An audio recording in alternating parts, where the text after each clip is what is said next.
వీళ్ళు 4 ఏళ్లు మర్చిపోయి ఇప్పుడు ఎలక్షన్లు వస్తాయనగా ఇప్పుడు ఇస్తున్నాం అంటున్నారే వీళ్ళ నాయకులు. వీళ్ళ స్వార్థం కోసం పనిచేసే నాయకులు. మేమేం ఊరికే అనలేదు అవినాష్ రెడ్డి గారు హత్య చేశారు అని. మాకేం కక్ష లేదు ఇంతకు ముందు అవినాష్ రెడ్డి గారు అంటే.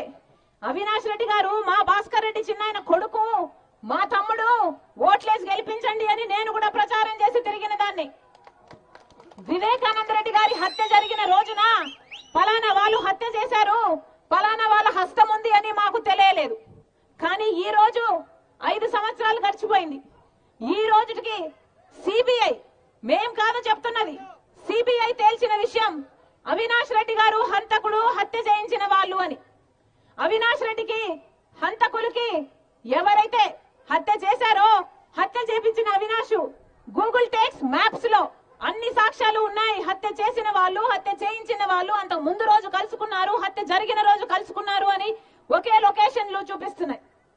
సిబిఐ చెప్తుంది హత్య చేసిన వాళ్ళు, హత్య చేయించిన వాళ్ళు ఫోన్లలో మాట్లాడుకున్నారు, అంతకు ముందు మాట్లాడుకున్నారు, అప్పుడు మాట్లాడుకున్నారు, తర్వాత మాట్లాడుకున్నారు అని సాక్ష్యాలు ఉన్నాయని సిబిఐ చెప్తుంది.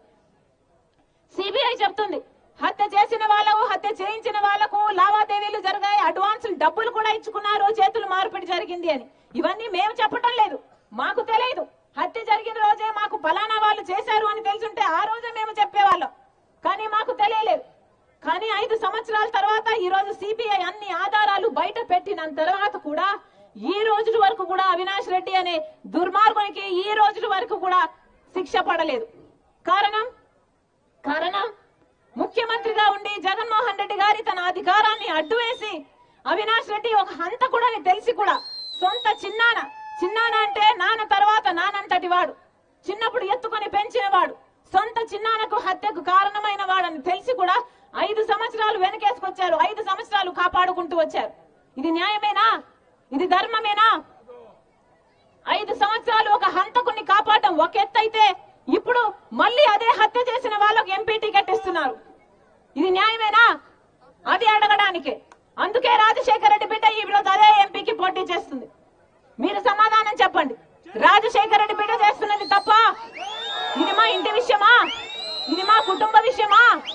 ఒక పెద్ద మనిషిని గొడ్డలితో నరికి క్రూరంగా నరికేసి చంపేస్తే ఒక ప్రజల మనిషిని, ప్రజా నాయకుడిని, అది కుటుంబ విషయం ఎలా అవుతుంది? మీ నాయకుడు రాజశేఖర రెడ్డి, మీ నాయకుడు వివేకానంద రెడ్డి గారు, మీ నాయకుడు మీకు సేవ చేస్తే వీళ్లకు ఈర్ష్య పుట్టి వివేకానంద రెడ్డి గారి బ్రతుకున్నంత కాలము వాళ్ళ ఎదుగుదలకు అడ్డొస్తాడని, వాళ్ళ పక్కలో బల్లెమవుతాడని వాళ్ళు కుట్ర పన్ని ఈ రోజు చంపారు అని సిబిఐ చెప్తున్నా కూడా ఈ రోజు వరకు కూడా ఒక్క రోజు కూడా అవినాష్ రెడ్డికి జైలు శిక్ష పడలేదు. కారణం జగన్మోహన్ రెడ్డి గారు అడ్డుపడుతున్నారు కాబట్టి. అందుకే మళ్ళీ ఇలాంటి దుర్మార్గులు, ఇలాంటి హత్య చేసిన వాళ్ళు మళ్ళీ గెలవకూడదు, మళ్ళీ అధికారాన్ని వాళ్ళని వాళ్ళు కాపాడుకోవడం కోసం వాడుకోకూడదు, మళ్ళీ చట్ట సభలకు ఇలాంటి హంతకులకు వెళ్ళకూడదని ఈ రోజు రాజశేఖర రెడ్డి బిడ్డ ధైర్యం చేసింది. ఈ రోజు రాజశేఖర రెడ్డి బిడ్డ ఎంపీగా నిలబడింది అంటే న్యాయం కోసం నిలబడింది, ధర్మం కోసం నిలబడింది, నిజం గెలవాలని నిలబడింది. మళ్ళీ చెప్తున్నాను, నేను రాజశేఖర రెడ్డి బిడ్డను. ఒకవైపు రాజశేఖర రెడ్డి బిడ్డ ఉంది, ఇంకోవైపు రాజశేఖర రెడ్డి గారి తమ్ముడిని హత్య చేసిన అవినాష్ రెడ్డి గారు ఉన్నారు. మీకు రాజశేఖర రెడ్డి బిడ్డ ఎంపీగా కావాలో లేకపోతే రాజశేఖర రెడ్డి గారి తమ్ముడు వివేకానంద రెడ్డి గారిని హత్య చేసిన అవినాష్ ఎంపీగా కావాలో మీరే నిర్ణేతలు. ఒకవైపు న్యాయం ఉంది, ఇంకోవైపు అధికారం ఉంది, ఒకవైపు ధర్మం ఉంది, ఇంకోవైపు డబ్బు ఉంది. మీరే నిర్ణేతలు. రాజశేఖర రెడ్డి బిడ్డను గెలిపిస్తారో ఓడిస్తారో మీరే నిర్ణేతలు. మళ్ళీ చెప్తున్నా, నేనైతే రాజశేఖర రెడ్డి బిడ్డను మీకు మాటిస్తున్నా, మీరు గెలిపిస్తే మీ మధ్యలోనే బ్రతుకుతా. మీ ఎంపీగా మీ మధ్యలోనే బ్రతుకుతా. మీరు గెలిపిస్తే రాజశేఖర రెడ్డి బిడ్డ మీ బిడ్డ అవుతుంది, మీ బలం అవుతుంది, మీ బాధ్యతను తన భుజాన వేసుకుంటుంది, మీకు అండగా నిలబడుతుంది. మీ ఎంపీగా మీ గొంతును ఢిల్లీలో అయినా వినిపిస్తుంది రాజశేఖర రెడ్డి బిడ్డ.